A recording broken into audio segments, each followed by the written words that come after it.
टैंकों के साए में बख्तरबंद गाड़ियां या एपीसीज हरकत में आती हैं। उनके अंदर सिपाही हमले के लिए तैयार बैठे रहते हैं। हुक्म मिलते ही ये जान पर खेल जाने वाले जियाले बाहर कूदकर जलगाल करते हैं।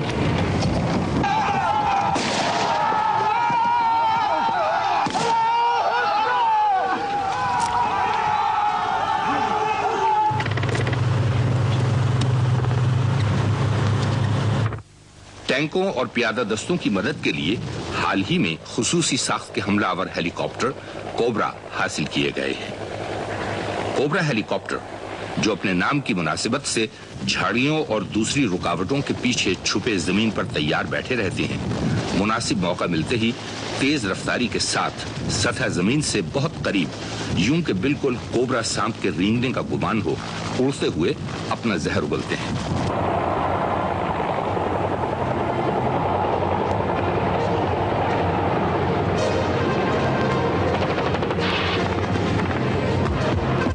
मौजूदा दौर में बर्री जंग में एक बिल्कुल नए उनसुर का इजाफा हुआ है और यह है फजाई हथियारों का जमीनी अफवाज की इमदाद का उनसुर।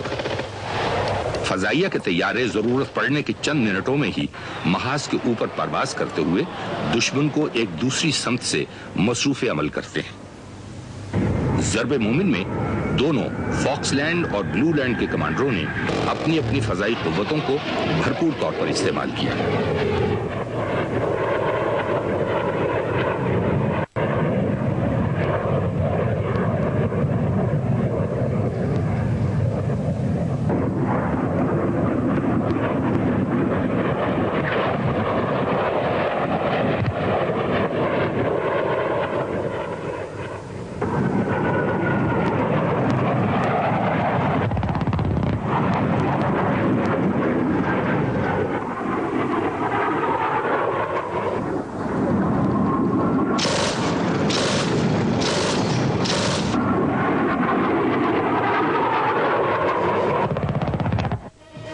मार्के का कोई न कोई वाज़ेह हदफ होता है। जब इस हदफ को हासिल कर लिया जाता है तो उसको फतह कहते हैं। इसी तरह फौजी मशकों के भी हदफ मुकर्रर किए जाते हैं। इन हदफों के हुसूल में कामयाबी या नाकामी को जांचने और उन पर तबसरा करने के लिए फौजी माहिरीन की कई जमातें हमा वक्त मैदान मश्क में मौजूद रहती हैं।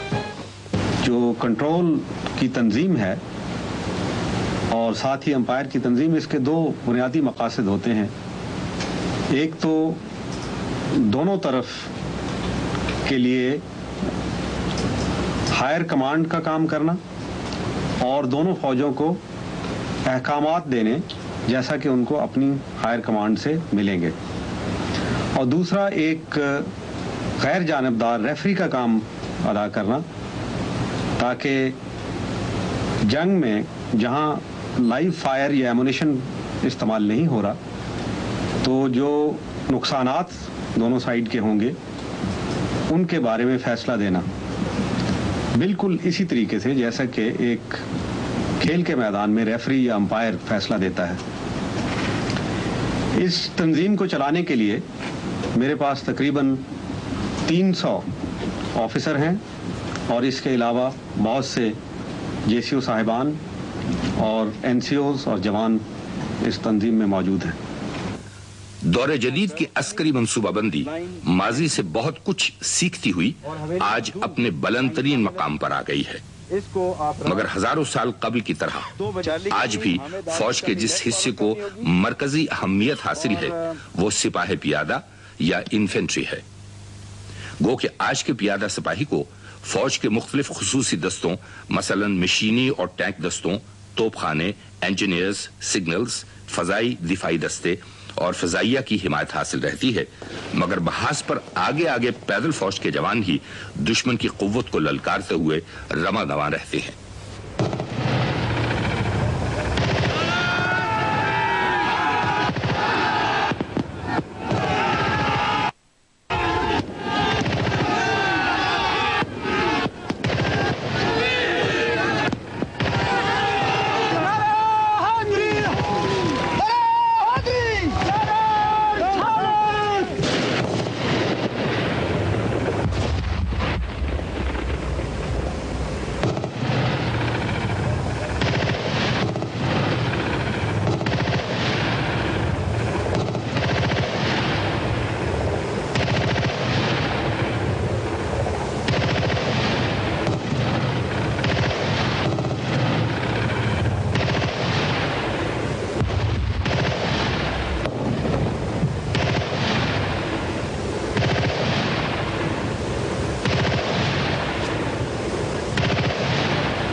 جہاں فوجی مشقوں کے حربی مضمرات ہوتے ہیں وہاں امن کے تحفظ کے لیے ان مشقوں کی اہمیت ناگزیر ہے۔ تاریخی طور پر ثابت ہے کہ امن صرف اس وقت قائم رہ سکا ہے جب کسی ممکنہ دشمن پر یہ واضح ہو جائے کہ جنگ کی صورت میں اس کا اپنا نقصان متحارب ملک سے کم نہیں ہوگا۔ یوں بھی مشہور قول ہے کہ جو قومیں زمانہ امن میں اپنا پسینہ بہاتی ہیں وہ زمانہ جنگ میں اپنا خون بہانے سے محفوظ رہتی ہیں۔ ہر کام کرنے سے پہلے ہمیں سوچنا پڑتا ہے کہ اس کے بنیادی مقاصد کیا ہیں، ہم کیا حاصل کرنا چاہتے ہیں۔